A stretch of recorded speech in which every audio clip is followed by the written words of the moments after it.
Welcome to the Deep Rooted Podcast. We are your hosts, Jeff and Rochelle Ferguson. So excited to be with you today. Hey, just want to encourage you, don't forget to rate, review on Apple Podcasts, subscribe wherever you are, YouTube. Got a whole lot of places you can watch, but don't forget to tell others about it. Share as well. It helps gets the word out. So excited. Yeah, I think this is going to be a share-worthy topic, at least. Yeah. Some of you are going to share it because you totally disagree with us. But I think there's a lot of people who I'm praying actually this is informative. Yes. And that it might challenge even some preconceived thoughts and notions. So here's what we're talking about today. We're talking about cell phones. Yes. Cell phones specifically for our kids. Mm-hmm. And so you're going to get it when we talk about the title. The title is Dare to Be Different, Why Every Kid Does Not Need a Cell Phone. Dare to be different. I feel like that is my life mantra. You don't have to do what everybody else is doing. And the mantra of this podcast, if you're going to be deep-rooted, you're going to be different. If you're going to be deep-rooted, you might stick out a little bit. You will be counter to culture. Yeah. So let's just lay that foundation that culture should not inform the believer of what to do. Say that again. And Amen. So when we sit here in every aspect of life, I think about it like, oh, should I watch this movie? What's it rated? Who's coming up with these ratings? Should I, trust the laws to determine what's right and wrong? Well, there's a greater law. It's the Bible. Of course, we live by the law. Yeah. But we live by it, like you said, like a greater law. Yeah. I love how Paul in Galatians says, against such things, after he talks about the fruit of the Spirit, there is no such law, meaning God's law is higher. Yeah, it's bigger. And so we don't look to culture to tell us what's acceptable for our kids. Yes. If we look to culture to tell us what's acceptable, you'd see the mess we're in. Yes. And so that is if you are basing it off of the decision of whether to get your kid a cell phone, if you're basing it off of, well, all their friends do, or this is when my phone carrier says I can get a discount. Hello, they're wanting to spend your money. Yes. These are the reasons. Okay, that is culture. Everything we do, we should go to Scripture. First, we should have fear of the Lord, which would be the beginning of wisdom. We should be looking at wisdom and things like that. So that's the basis for making the decision. So here we go. If you know me at all, you know that I am a very big opponent, I'm against it, that kids need cell phones. Mm-hmm. And so I'm coming from that position. That is unashamedly my position. Where we stand. It's where we are, and so that is what you're going to get in this podcast. But it's a researched, well thought out reason as to why. Yes. So this isn't just, I don't think they should, and therefore they don't. Don't ask any questions. It's just, that's not where we're these are informed decisions, and I want to tell you why. So my educational background is in middle secondary education. Mm-hmm. I love middle schoolers. For a good portion of our lives, we have been influencing the next generation in a very real way. I was a children's pastor. We were both youth pastors. I currently find myself as a youth pastor again. Yeah. And so I care about the next generation. I went and got my master's degree, and my entire study was on Gen Z and the Alpha generation. And that's what my whole emphasis on. And so I care about it. We're going to hit this later, but a lot of my study, even in my doctoral degree, is on spiritual abuse and predators. And there are predators that are going after kids. Here a little bit. This is all into why we as a family, but if we're going to be able to have influence over anybody, why we say what we say as it comes to cell phones. Yes. So the reason I say all that is not to be like, oh, look at you. Oh, look, I have my teaching license. It's lapsed. I could get it back, but I have my sub license. But, it's not to say I have my teacher's license. It's to say these are the things that we have focused on. We have studied. It's a heartbeat. It's what we love.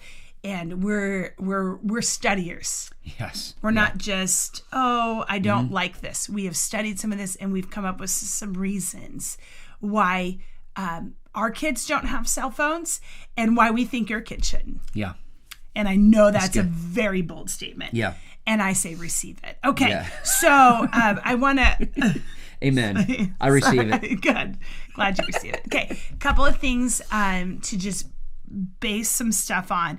I think it's important to know just some statistics. So you know what's going on. So 25% of kids age 10 and younger have cell phones. Wow. 25%. So you're talking 25%, a fourth, I can do math as well, of kids like third grade and under have a cell phone. Okay, that's shocking to me. I don't know if it's shocking to you. Maybe you're like, well, that doesn't seem that high. These are like 8 and 9-year-olds who have their own cell phone. Not talking about a cell phone in the home, talking about their own personal cell phone.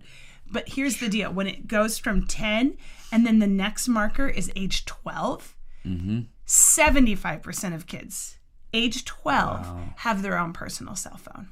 So I want to talk about this for like 1 second before we even jump into some statistics and reasons why. Do we understand 12-year-olds? Yeah. Like that has been my entire study. What I focused on, what I have a special endorsement on is on middle school education. And when you are educating middle schoolers, they are not like elementary kids and they are not like high school kids. Their brains are like literally being formed by everything they're seeing. Yes. Every impression, every image, every encounter. It's like it's literally forming them into the humans, human adults they're going to be. In secular research, we're not talking about, let's even go to this is secular research. Secular research shows that cell phone usage, and with it comes social media and all that, what it's doing is it's making our kids, next generation, and even adults who use it, into this constant state of distraction. It is just from a secular standpoint, from a just a physical brain maturity standpoint, what it's doing is it's really mind numbing to this next generation. They're unable to focus. They're unable to focus on what they're doing. So when they get to school, what it's creating is it's creating a learning environment that's not conducive to actual learning. And so teachers are having to deal with behavior, and cell phone usage is a huge component of that. I'm even talking about just even larger than cell phone. This is like why middle schoolers are the way they are. Yeah. No. It's because they're like these sponges. Yes.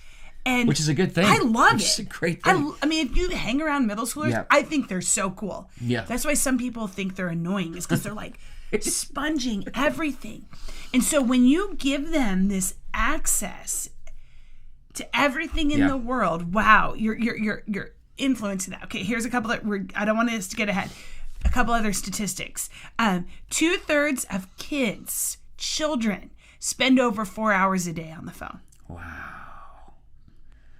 That's scary. Teens, get your teens out. The teens are gonna love it. The teens spend 9 hours a day on a cell phone. Wow. Average. 66% of teenagers express that they're anxious when their cell phone's not with them. Okay, and then this is an interesting one. When surveyed, this is from Pew Research, 50% of teenagers expressed that they wanted help because they feel controlled by their cell phone. They express saying they're like, somebody help me. So what let's just listen to what you just said. So there are some parents who said, my kid needs one. And there's some kids who are saying, help me. Half of the kids half of kids are saying, help me. So what we are experiencing is students, kids, middle schoolers and young, who it's a cry for help. Yes. And there are some who are just saying, oh, you need one, your friends have one. Yeah. That this should cause us alarm. I mean, this is urgent. And this is the deal that I think is the kicker, is that if you did do some study, and I would really encourage you to do so, with the link between especially adolescent phone usage, social media, but not just social media. I mean, I'm just talking like phone usage, but especially social media, but especially bully texting, things like this. Please, I encourage you, we don't even have time to go in through all this, but to talk about the link between depression and anxiety and suicide among teenagers and the cell phone. Please do the research. Yes. And it's There's a like link. it's exponentially growing. It's Yeah. not just like, oh, incrementally, exponentially, Absolutely. like off the chart. And so these are the things that concern us. Mm-hmm. And this is why we're here. And we want to talk about a couple of things, three things. This is to parents. Yes. This is to people who care about the next generation. This is to youth pastors, grandmas, anybody who cares about the next generation. I think these are three things that you need to be reminded of about cell phones. I mean, these were all statistics. Wow, we could go forever to talk we about it. But could. here's some Yeah. things that we need to talk about. Do you want to do number one? Or Number do you want me to? one, and I love this one. I'm passionate about this one. Number one, you are the gatekeeper of your home. Throughout the prophets in the Old Testament, we hear words like "you're the watchman on the wall." Oh, yeah. And if you're the watchman on the wall and you don't say on my anything about the danger, then it's on you. So, parents, we are the people who need to be parents and need to say, hey, I understand you want a cell phone, but here is why. Now, in our family, we don't just say no and don't ask me. We have conversations about this. This is why we think like we think. And it's really a discipleship opportunity. And I want you to, someday when somebody's watching this and then they see my kid having a phone someday. Because it's going to happen. Like, our kids are going to get phones. We have a teenager and they will eventually get a phone. So we're not saying that. And we'll People talk about shouldn't that. have- Maybe we should okay. throw that in at the end. Yeah, that'll be good. Yeah. So I don't want you to hear, oh, you said no cell phones for life. No, I have a cell phone. This is being recorded on a cell phone. Okay. So we have cell phones. We are not anti-cell phone people, but we are saying do some research Yes. and understand. And this first one is that you're the gatekeeper. Mm-hmm. This applies to cell phones, but this applies to everything in your kid's life. Yes. Your kid needs you to be the one that stands guard over what gets to come into their life. We're They're the shepherds. begging. They're begging Yes. for you to do it, though. Absolutely. Like, you may not think they are, but they are. They are begging for you to say, this is a line, and we don't cross it. Not just you don't cross it, but we don't cross it. Do you get what I'm saying? Yeah. I'm saying as That's a good. parent, you got to live it before you prescribe it. Absolutely. If you don't Mm-hmm. live it, stop prescribing it. Yes. We're not telling our kids, don't watch that show. And then we secretly are like, Mom, We'll watch it. grab the popcorn. No, these are Yes. this is important. If we're setting up, standards. So here's the deal. You're the gatekeeper. Yeah. And when you give your kid a phone, you're saying, here it is. Somebody else is deciding what comes onto there. And I want to say that because I can hear people say, well, I trust my kid. Now, I trust I mine, can yeah. hear people say, you may not trust yours, but I trust my kid. Oh, Let me just baloney. say, Come on. I trust my kid, my children. I will say this, I don't trust what's out there. And when we realize that anything, when you give the phone, that's a gate that It just opens up. opens Yeah. and opens and closes, and you don't control who texts, what they text. There is such a rise. I mean, let's just say it, there's such a rise in sexting and all Oh, that. my. Oh, my. All these scams that come along with that put students in a place that they should never Yeah. have to be. Yeah. So we got to stand guard at the Okay, gate. so here's a real life story. A couple weeks ago, our daughter was she played on an event. I'll just say that. Try to keep it benign. She was at an event and it was with people she had never known. Like, she was invited to do this. She's a great athlete. So she was invited to be a part of this. And after the event was over, she was packing up. It was a several-day event. She was packing up, and a bunch of the girls that were at the event with her said, "Hey, give me your number. I want to text you." And she said, "Oh, I don't have a phone." And she just walked away. And when we got in the car, I said, "Hey, like, what was that?" I said, were you upset that you didn't have a phone number? Like, talk to me about this. And she goes, "No, I was so relieved. I was so relieved. I didn't have to give them my number because I didn't know what they were going to text me. I didn't want to be a part of their group text. Like, it relieved me." And I could tell that, but I didn't want to, I wanted to ask her. And I thought, we're the gatekeepers. She didn't feel safe with that. And yet she didn't even find herself in a pressured situation to even give a fake number or because that's what kids are wanting. I know we don't think there, but kids want structure. I think I told this illustration. Dr. Dobson told it in a book that I read, that back in the day, police officers used to come by and they used to turn the knob Just to check. Just to check that it was locked. Our kids need to know they have parents who are going to stand at the door and make sure everything's safe. Yes. They not only do they need that, I really believe they want that. So you're the gatekeeper. Yes. Mom and dad, parents, don't give that gate to somebody else. Absolutely. Number 2, we kind of hit this a little bit in what we were talking about, but here's the deal. Kids should not have access to the whole world. When you give your kid a smartphone, and I don't care what kind of little tricks you think you have on blocking certain things, they're smarter. They are smarter. They are smarter. They are smarter. When you give them this, you are basically saying, here is key access to anything you want to know in the whole world with no limits. That is scary, especially when you know what's going on in the world. This is not something that kids are ready to have. I mean, I think about it. I'm so glad I grew up when there were not cell phones all the time. Yeah. Because that kind of maybe shows my age too. But guess what? Like, I couldn't access everything. That was safety. Oh, that was safety for me and you. Yes. And so our kids, we don't need to hand them the keys and say, I mean, think about this. We're doing this to 9-year-olds. Oh, I'm sure you're trustworthy, little Johnny. Yeah. Oh, Johnny, maybe, but who knows what's happening out there. Let me just say this: we're in the real world. We're in ministry. We're dealing with people, and can I tell you, this is not coming from a theoretical perspective. No, this is real life. This is I've got coming lots of from stories. real life stories. Real life people that we've encountered who are sitting there asking the question, "What do I now do?" Because this happened, and in many times, technology was at the center of that. Now, almost always. We understand that the human heart and sin and all that is, so the cell phone doesn't make me sin.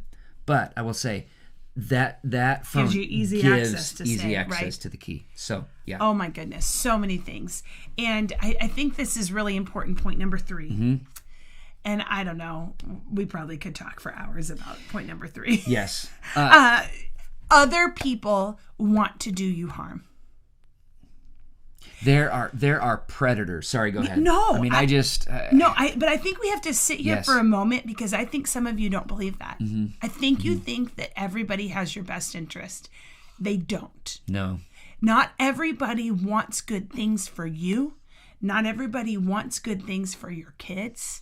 Some people actually are bent on harming other people. And until you come to grasp with that, you'll make decisions that are bad. Yeah. Because some people are wanting to take your kids down. They are. And that's why you've got to be the parent. Well, I'm passionate about this because I think we need to begin speaking in terms of protectors and predators, and understand that there are real predators who want to do you harm, who want to do your child harm, who have all they know is depravity. Okay. Yeah. And so that in any way they can do that. We need to be protectors to expose the predators and say, you know what? You're not going to get in my home, you're not going to get past me. And so this is one way, we cannot let anybody and anything in to cause harm to our kids, because people want to. I mean, they are. This isn't theoretical. They are causing the next generation harm through this device that we have, some have felt, it's fine. You're mature. Ahead. Yeah, you're mature enough to handle it. No, I mean, this is so true. Some people want to expose your kids to pornography. Mm-hmm. They want to do it. Some people want to groom your kids. Can I just tell you, that is just what it is. And can I say, in the body of Christ, in the church, we have to be aware, because unfortunately, it seems like a really easy place, because a lot of Christians want to say, well, I trust them. They're good people, and we shouldn't walk around with a spirit of paranoia. We should walk around with wisdom. Knowing this, that there are people who, they don't have the best intentions. Yes. And you as a parent have to stand guard. Mm-hmm. And so I think this is so key. I want to tell you, I want to just shout it. How many people have said, man, I wish I wouldn't have done it. Yes. It's no going back now. Mm-hmm. Well, first of all, I think that's a lie. I think that is a lie. What would we say to parents who, they already have cell phones, and maybe they're thinking right now, okay, What do I do now? How do I walk this back? Yeah, like, first of all, you're always the parent. Yes. Like, you're always the parent. So you can walk it back. But I'm going to tell you, it's way easier to prevent it than having to walk it back. is. And that's why I want to shout it to people who are kind of going, ooh, do my kids need this or not?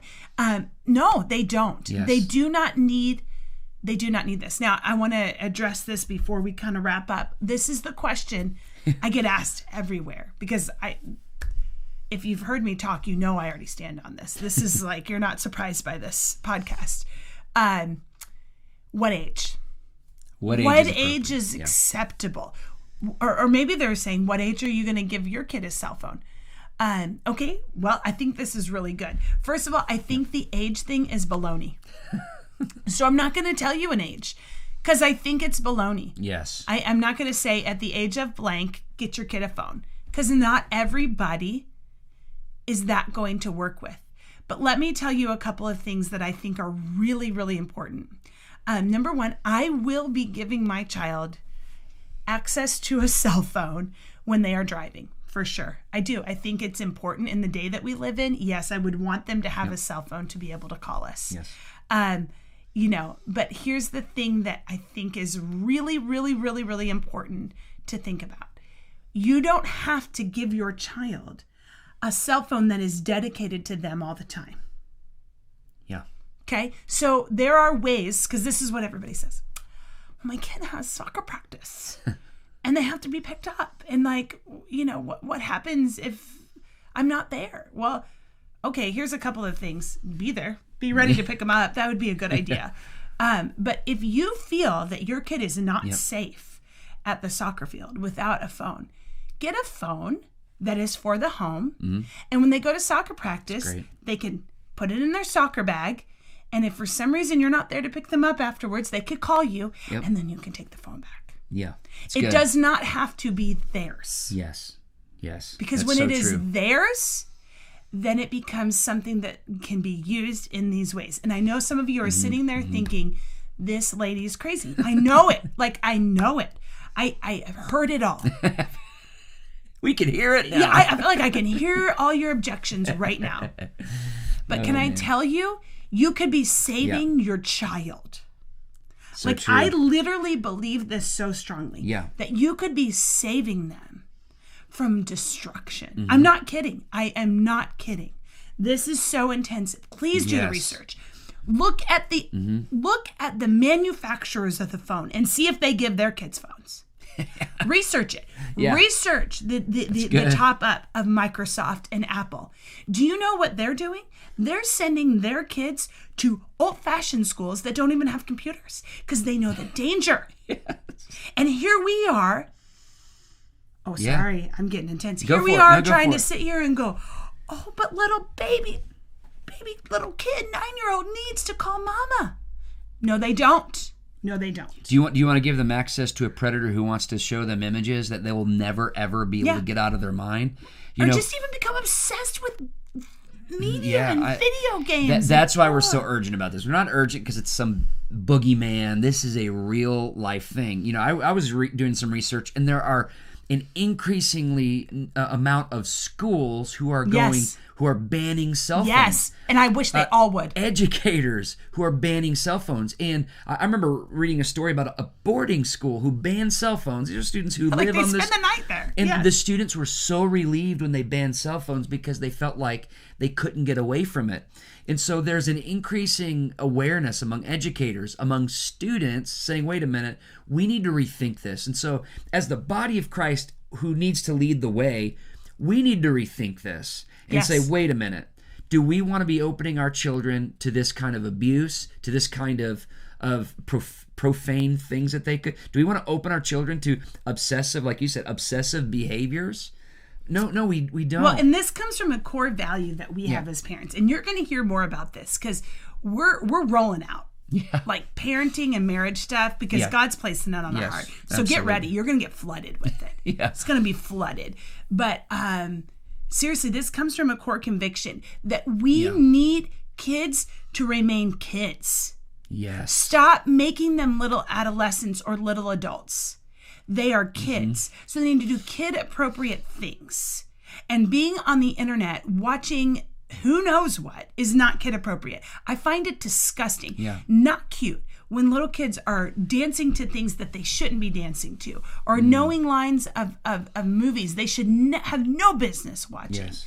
And they're being exposed to this stuff, and it's changing their minds. Literally rewiring their mind. The Bible tells us how the mind works. Yes. And yet we don't believe the word. Neuroscientists are talking about how these images and messages, they groove new Like neural pathways. through your brain. Why do you think Paul talks about renewing your mind? Yes. Because literally, that's a physical makeup of your mind. We can transform the physical makeup in a good way, but these things are transforming our kids' minds in a negative way. So, man, this is really scientists know this. Educators know this. Yeah, but we need to be aware of this. No, and so why we're coming from this is because this is a foundational belief even in our parenting, because I believe we can find this in Scripture. Yep. And that it's we don't want our kids to grow up into this world too fast. They need to be kids. And then when they're adults, let them be adults. That's important. That is a foundation. And we're going to talk about that. And I think with every, on the cell phone thing, a big thing that we need to think about is discipleship. Yes. So when that time comes, I don't think it's ever good just to plop it right in front of them and say, wow, here's the key to the world. Right. I think how do we use technology to the glory of God? And maybe it's kind of like we were just talking about, like, okay, here you go. You can have your cell phone for a couple hours. Yeah. Here we go. You can have this for this. Here we go. Because by the time they go out of our house, they should understand and know how to responsibly use that. And some may say, well, they need to learn, and they need to learn, but it needs to be a stepped process, I believe. But that's why they're a kid. They have helpers. Yes. They have like people that are for them. We cannot treat children like adults and expect them to follow, to be okay. We can't, because they're kids. Yes. That's why God gave them parents. So, like people who would be the gatekeepers. Yes, absolutely. So, throw down your shade. All right, I'm ready for it. I know this is controversial. I get it. But But I'm going to keep speaking up. There's going to be some people who are saying, "Man, so and so needs to just share this." Yes. Because we need to have a discussion about this, because this is so urgent. The Church of Jesus Christ needs to rise up and be the leaders in this. Okay, so and here's. Man, I just feel like I've got all these Appendix A. No, well, there's just all these the reasons. I know, like all the like one of the big reasons is there's divorce in our home, and our kid goes from house to house, and they need to be able to contact us. Do we all of a sudden, does that just trump it all? Right. Like your kid still needs you to protect them from everything else. Yes. Like there's all they have soccer. Okay. Well, yeah. Parenting is an exhausting activity, and it's going to take more from you than what you think you have to offer. But here's the thing.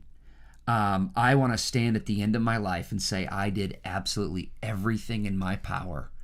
That I don't want to stand with regret and say, well, I allowed this. So it's hard. And here's what I will say, no matter how you view it, if you are a follower of Christ, this should be a matter that you pray about before you buy. Absolutely. Whatever it is, you should do your research. If you decide, you know what, Rochelle and Jeff, they don't know what they're talking about. Fine. At least pray about it and do the research. Yep. Because literally, everything we do, that should be what we do. We should research, pray. Yes. And so if you say, I don't agree with this, pray about it, check it out. But it's such an important thing. This is literally, this topic, I believe, is what is influencing the next generation in such a incredible, and I'm not saying that in a positive way, incredible way. And there's got to be some people who are going to dare to be different. Yep. Dare to be different. So I hope this was... I think it's encouraging. I really do. I hope it is. I hope it was convicting. Yeah. At times. Yeah. But here's the deal. Like, share, comment. Even your negative comments, I can take them. We're good. Yes. Yeah. And so I hope this really makes you think, for real. But we'll be coming more at you in the next couple of episodes. So. Yes. So stay tuned. We can't wait to see you right here on the next episode of the Deep Rooted Podcast.